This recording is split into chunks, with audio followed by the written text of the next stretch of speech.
So, I'm standing at the register of a Walgreens at Broad and Chestnut Street, buying my second bag of Hershey's Kisses from the receding mound of Valentine's Day candy, since it was already February the 13th. It was also a Friday the 13th, but it's up to you whether that pertains to the story or not. So, some of you might be thinking this is the typical male behavior to wait till the last minute to buy a gift, but you see, no one was really expecting a Valentine's Day gift from me the next day. In fact, this was a last-minute decision on my part to use some of the money I borrowed from a friend for a subway fare in New York that coming weekend towards an impromptu Valentine's Day gift instead. Obviously, my priorities are deeply rooted in romance.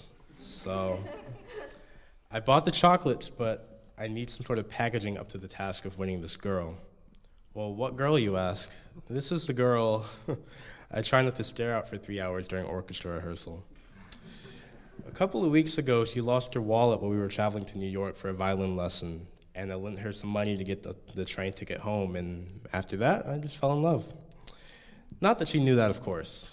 Other than that one exchange, we had hardly talked before or even after.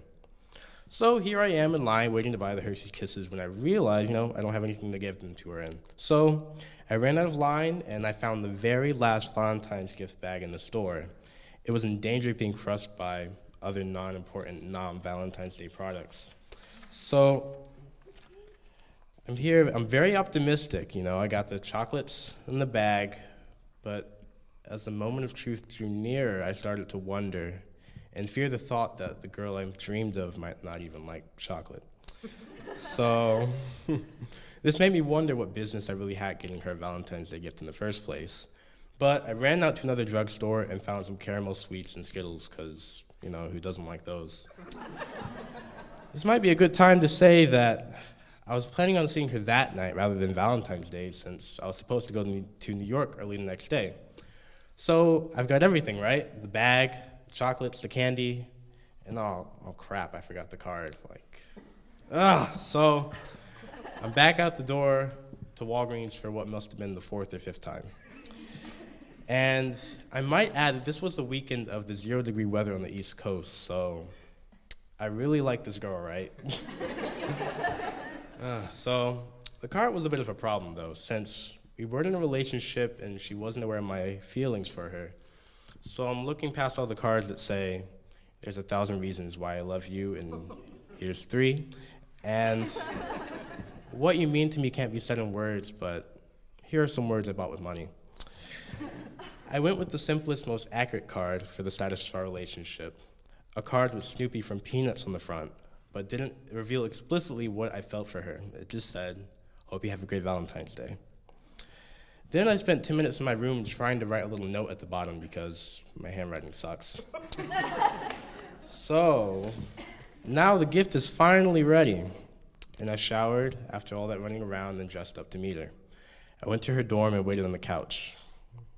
10 minutes, 20 minutes, and I started to wonder if she had caught wind of my scheme. And I wondered if it was possible that she was so disinterested, she decided she just couldn't bear seeing me and moved out of Philadelphia never to come back again. Luckily, I later learned that she actually had been at the Philadelphia Orchestra concert that night and gone backstage to speak with the conductor, Gergiev, a very famous name in classical music today. And I can't say I blame her. I mean, Gergiev trumps the boy waiting to confess his love. Of course, she didn't actually know I was waiting for her, or that I was going to declare my undying love for her that night. So I waited in her lobby for an hour before I finally had to leave, seeing that I had a train to catch at 8 a.m. that morning. I left the gift at her door and headed to bed. And I tried to sleep, but I was tossing and turning, wondering what she might have thought of my gift. And what do you know? She sent a Facebook message that night telling me, how she felt. And, well, sort of how she felt. I could tell that, she was very surprised and grateful, but also sort of confused. And there wasn't a word about her undying love for me or wanting to go on a date or how she, loved me from the first time that we met or anything like that. But unfortunately, I had to put this whole ordeal behind me in preparation for an important audition I had in New York that same weekend, which I hadn't even bought a bus ticket for yet. since I spent all of it on the Valentine's Day gift. So, the next day, I actually see her in the evening running around trying to figure out how to get to New York. And the whole time I thought I'd say something romantic and maybe a little humorous that would show the depths of my feelings for her. And we make plans to go to dinner, and I propose to her, and we get married. But considering my financial situation, what I actually said to her was, "You think you could buy my bus ticket to New York?"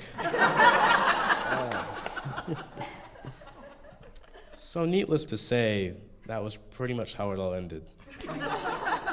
I thankfully won a spot in the summer program that I auditioned for that weekend, but I didn't end up winning the girl. So now, I want to play for you all the Alize Sonata No. 4, third movement.